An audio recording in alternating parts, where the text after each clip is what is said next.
नमस्कार दोस्तों, मैं राजकुमार मौर्य प्रखर इंडिया यूट्यूब मंच पे आपका स्वागत है।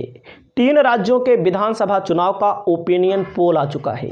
यह ओपिनियन पोल गोदी मीडिया के द्वारा कराया गया है। इस ओपिनियन पोल में किस पार्टी को कितनी सीटें मिल रही हैं, हम आपको सिलसिलेवार तरीके से बताने जा रहे हैं। गोदी मीडिया के ओपिनियन पोल के बारे में आपका क्या कहना है, आप कमेंट जरूर करिएगा, क्योंकि इनका ओपिनियन पोल लगातार लोकसभा के चुनाव में आपने देखा होगा अब की बार 400 पार फेल हो चुका है। तो सबसे पहले मैं आपको बता दूं, झारखंड जहां पर इस समय राजनीतिक ड्रामा चल रहा है, जहां के पूर्व मुख्यमंत्री हेमंत सोरेन जब जेल जाते हैं, उसके बाद चंपई सोरेन को मुख्यमंत्री बनाते हैं और वो अब बीजेपी का रास्ता तलाश चुके हैं। यहां पर ओपिनियन पोल जो गोदी मीडिया का आया है, जेएमएम मतलब झारखंड मुक्ति मोर्चा पार्टी, इस पार्टी को 2024 के विधानसभा चुनाव में गोदी मीडिया के ओपिनियन पोल के मुताबिक 19 से 24 सीटें मिल रही हैं। कांग्रेस को 7 से 12 सीटें मिल रही हैं, बीजेपी को 38 से 43 सीटें मिल रही हैं और एजेएसयूपी एक पार्टी है, उसको 2 से 7, आजसू एक पार्टी है, उसको 2 से 7 सीटें, अदर को 3 से 8 सीटें मिल रही हैं। आपकी जो राय हो आप कमेंट करिएगा।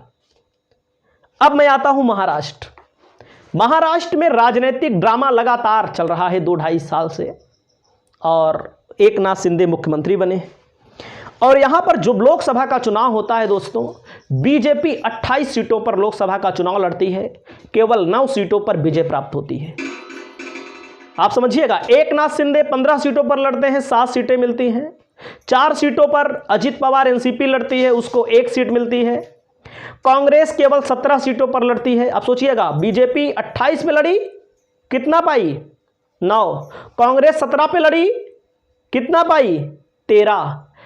21 सीटों पर उद्धव ठाकरे की पार्टी लड़ती है, 9 सीट पाती है, सबसे ज़्यादा इंडिया गठबंधन में ही लड़ी थी। और वहीं पर एनसीपी शरद पवार 10 सीटों पर लड़ करके 8 सीटों को प्राप्त करती है।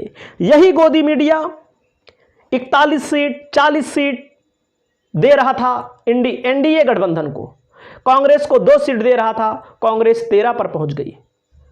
आप सोचिएगा, 3-4 सीट इनको दे रहा था उद्धव ठाकरे को, उद्धव ठाकरे 9 सीट पहुंच गई। तो आप समझिएगा कि बीजेपी के पक्ष में कितना बड़ा ये लोग माहौल बना रहे हैं। अभी से महाराष्ट्र में चुनाव की तारीखों का ऐलान अभी नहीं हुआ है। बीजेपी को 95 से 105 सीटें मिलती हुई दिखाई दे रही हैं सबसे बड़ी पार्टी के तौर पर गोदी मीडिया के इस ओपिनियन पोल में। शिवसेना को 19 से 24 सीट मिलती हुई दिखाई दे रही है, जो बीजेपी के साथ शिवसेना है, एकनाथ शिंदे। एनसीपी अजित पवार को 7 से 12 सीटें मिल रही हैं। अब महाविकास अघाड़ी इंडिया गठबंधन, जिन्होंने लोकसभा के चुनाव में बेहतरीन प्रदर्शन किया, कांग्रेस को 42 से 47 दिखाया जा रहा है। शिवसेना उद्धव ठाकरे को 26 से 31 सीटें और एनसीपी शरद पवार को 23 से 28 सीटें। तो आप समझिएगा कितना बड़ा झोल किया जा रहा है। यहां पर बताया गया है किसी पार्टी को कोई भी बहुमत नहीं मिल रहा है। लेकिन दोस्तों, मैंने एक आकलन किया, एक आंकड़ा निकाला 2024 के लोकसभा चुनाव के मुताबिक। जो लोकसभा का चुनाव हुआ था 2024 में, लगभग 168 सीटों पर इंडिया गठबंधन आगे रहा है। 168 विधानसभा सीटों पर लोकसभा के चुनाव में, 288 में 168। लेकिन विधानसभा का चुनाव में मानता हूं कि लोकल मुद्दे भी बहुत मायने रखते हैं। कुछ लोग मोदी के नाम पे ज़्यादा वोट दे देते हैं, लेकिन धरातल पर अगर वोट होता है तो वोट नहीं देते हैं। मतलब कि अगर विधानसभा का होता है, जैसे उत्तर प्रदेश में लोकसभा का होता है तो बीजेपी को कुछ ज़्यादा लोग वोट देते हैं, विधानसभा का होता है तो सपा को ज़्यादा देते हैं। तो वही कहानी हर जगह पर है। अगर आप हरियाणा में जाएंगे, हरियाणा में पिछली बार विधानसभा में, लोकसभा में 10 की 10 सीटें बीजेपी प्राप्त की थी, और विधानसभा का चुनाव होता है तो बीजेपी का वोट परसेंट 10-12% कम हो जाता है और पूर्ण बहुमत की सरकार भी नहीं बना पाती बीजेपी। तो हरियाणा का भी ओपिनियन पोल आया है, कांग्रेस अच्छा खासा प्रदर्शन करती है। हरियाणा में बीजेपी को 37 से 42 सीटें मिल रही हैं, पिछली बार 40 थी। इतनी स्थिति खराब है, अग्निवीर का मुद्दा है।